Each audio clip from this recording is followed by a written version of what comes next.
কামরা নম্বর ১০৪। শুভ্র কলকাতা থেকে ফিরছিল। রাত প্রায় ২টো। ট্রেনের এই কামরাটাতে সে ছাড়া আর মাত্র একজন যাত্রী আছেন, একজন বৃদ্ধ লোক।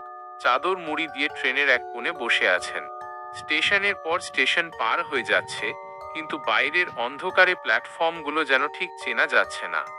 হঠাৎ শুভ্রর খেয়াল হলো ট্রেনটি গত আধা ঘন্টা ধরে কোনো স্টেশনে থামছে না, অথচ বাইরে ঘন ঘন ইলেকট্রিক পোস্ট আর সিগন্যালের আলো দেখা যাচ্ছে।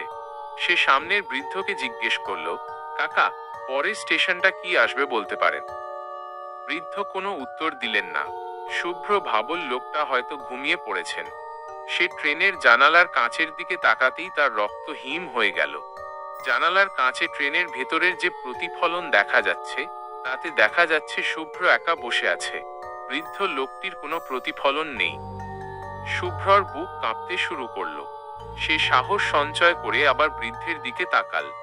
এবার বৃদ্ধ ধীরে ধীরে তার মুখের চাদরটা সরালেন। শুভ্র দেখল চাদরের নিচে কোনো মুখ নেই, সেখানে শুধু ধোঁয়াটে একটা গর্ত, আর সেখান থেকে একটা বিকট পচা গন্ধ আসছে।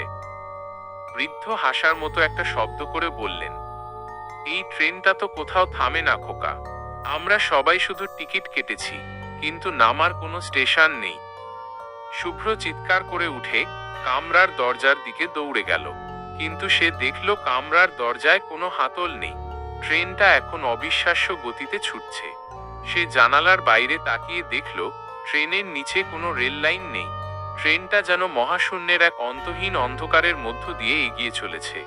হঠাৎ ট্রেনের গার্ডের বাঁশি শোনা গেল, কিন্তু সেই শব্দটা ট্রেনের নিচ থেকে নয়, মনে হলো যেন শুভ্রর মাথার ভেতর থেকে আসছে।